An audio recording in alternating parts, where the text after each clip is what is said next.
I mean, it's true to say that within man is a great potential, but all around and about you in the universe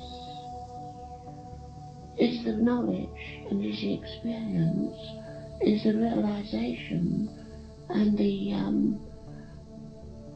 fruits, as it were, of the efforts that are made by humanity to be taken and to be partaken of. I mean, it's all very well to say within you is the power of the Spirit, which we know is there, but also that power of the Spirit can only come into fruition or full flood when the effort is made. No one can achieve anything without making an effort. One must have this sense of striving and being and becoming, and then when you reach a certain standard or level, you realise there are other greater and more wonderful vistas to see and understand and to conquer. This is what it's all about.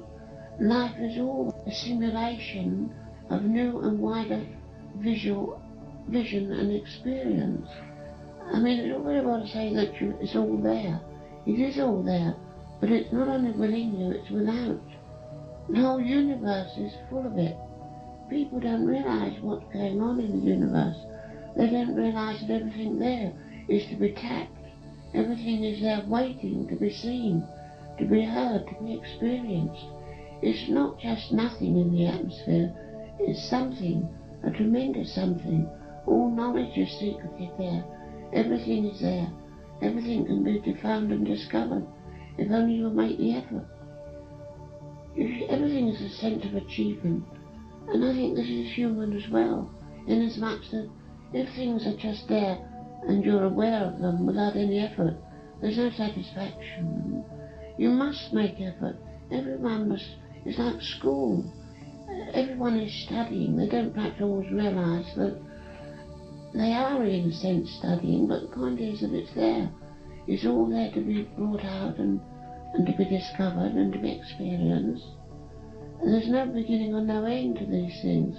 It's all a great realisation that comes according to the evolution of the individual. You've got it within you, but all around and about you are worlds of tremendous sort of, well, so vast that we can even begin to depict or describe them. I think that you should be seeking. I think you are without realising it. I think it's all there, waiting to be discovered. Death is something which is so vital, which affects every human being. Everyone must die, and yet everyone, most people anyway, are afraid of it, are scared of it. They don't understand. They think it is something that you must not dwell upon, not think about. I don't suggest one should dwell on it. When you are living in your world, you have to experience many things in a material sense. You have to combat many vicissitudes of life. But if you have this realization of truth, this wonderful feeling of elation that must come with the fact that you are going to eventually be released from much of the conditions of life on earth which cause distress and anxiety. At the same time, you're not going to lose contact with the people you've known and loved on earth when you come here, and that you're also going to meet many souls who went before you. If you can have a real understanding of these things, it's going to make so much difference. People shouldn't be as they are. There's so much unhappiness, so much misery in the world, so much intolerance, so much hatred, and everything that is bad. People will lose all these bad things once they understand this. It will change people and make them different and make them happier, make them more loving and kind and considerate, and make them truly more brothers. That is what we want to do, to bring a greater understanding of God's will and purpose and wisdom into the world. We want to make people see and be, in consequence, different people, happier people. It's such a big task, and I don't think people understand how tremendous it is. We love to come, we love to communicate, we love to be able to talk, to help, to guide and uplift and advise people if we have the opportunity. Yet so many people say, oh, it is wrong, you shouldn't do this, but it's also stupid because they don't understand, they just don't know. They are afraid, always they are afraid of anything to do with death. even when they are so-called religious, when they have strong religious convictions, it is something they don't want to dwell upon or think about. It is so strange to me, because it is the most natural thing, the most wonderful thing. There should be no fear about death. It should be something to rejoice and to be happy about, something to celebrate. When people pass over from your world to this, people who are left behind, and naturally they are sad. It is human and natural to miss the presence of people you've known and loved. But it is really a time for rejoicing, not a time for sadness, a time for black and depression. If only people could understand this, they wouldn't feel the same way about things. They would be happier. They would rejoice when someone who has perhaps suffered a great deal has been given the entry into this world. They would celebrate and be happy. Oh, there's so much unhappiness in your world, all through misunderstanding, all through ignorance. We want to change all this. We want people to be full of experience and knowledge and joy and happiness about it all, not be like they are. There's so much misery in your world. We want to change it all. We get so anxious. Let him go through the phases of his existences and come to the present state of his being, and you will see how man changes and progresses and becomes truly a divine personality. Divine in the sense that as we become more engrossed in spiritual things, so we become more caught up in the reality of the Spirit, and the divine power that animates all life shows itself in a higher form.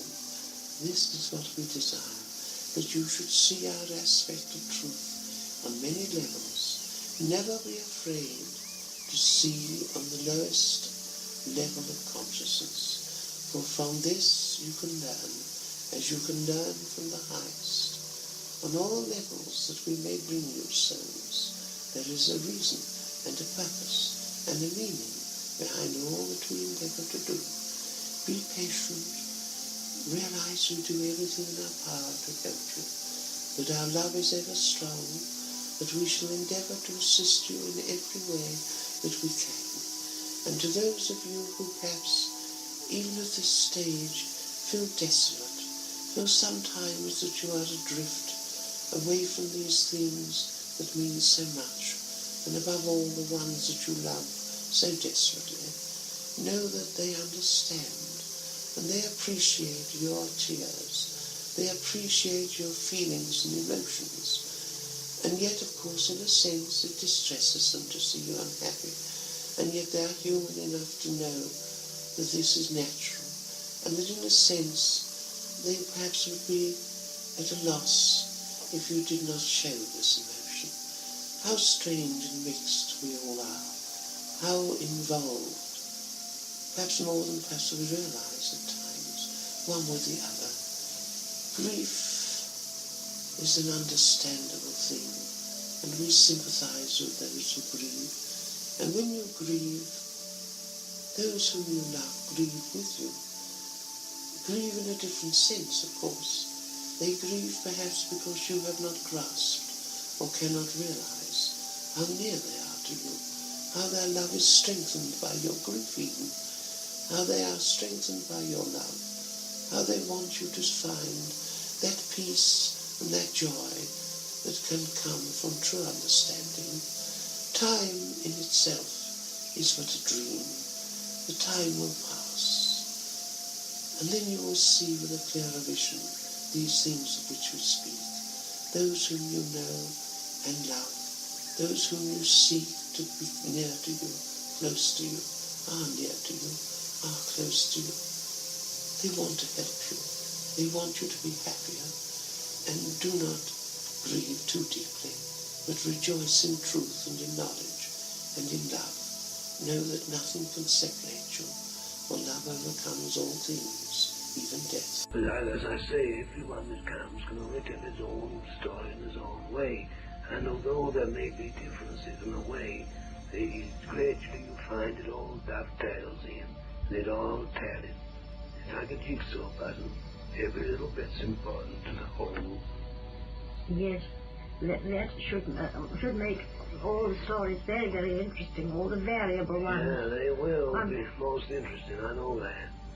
But you have to be very patient, you know. Because, you know, it's not easy coming to talk to you people. It's not easy for us to form words to big things that we want to give you, you know.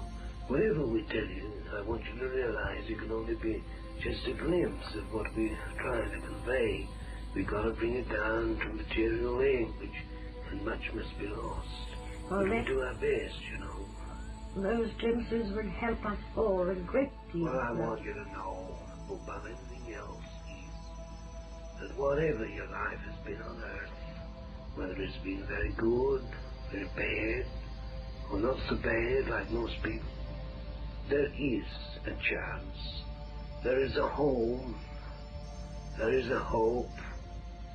And above all, there is a love that will sustain you, that will help you, that will guide you, that will uplift you, and save you.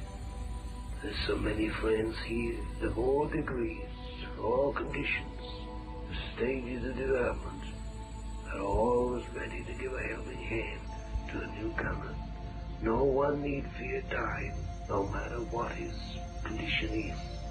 For in the end, eventually, there's a path. There's always a love, there's always a power, there's always a way. No one is denied to ask for help. For once there is a redeeming desire, you might say, within oneself, then you're on the right road. May not be an easy road, may be a difficult road for some, but you're never alone. I am always grateful. Although one may seem to forget things, and in a way one does forget things here, obviously, as one progresses, one's bound to, but within one's inner soul, one is ever conscious of all the kindliness and the goodness and the love from people.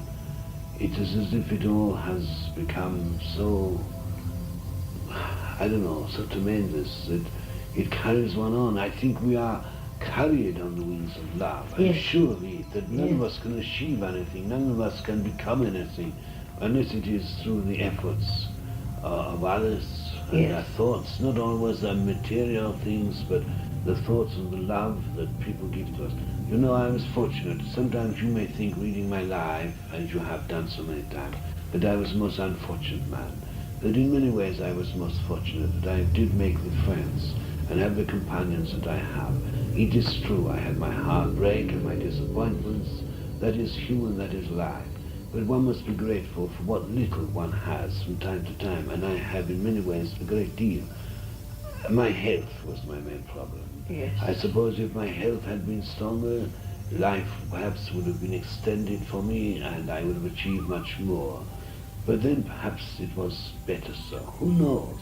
All I know is that I am grateful for everything that I've experienced in any incarnation, not just the last one, but in every one, and in all the people that have been part of my life or lives, and all that has been contributed by them to me and myself to them. I just feel that it does not matter, in a way, the number of years. People are always saying, oh, I'm getting, I wish I could be young again, or people say I'm afraid to get old, and people make all sorts of things that they say.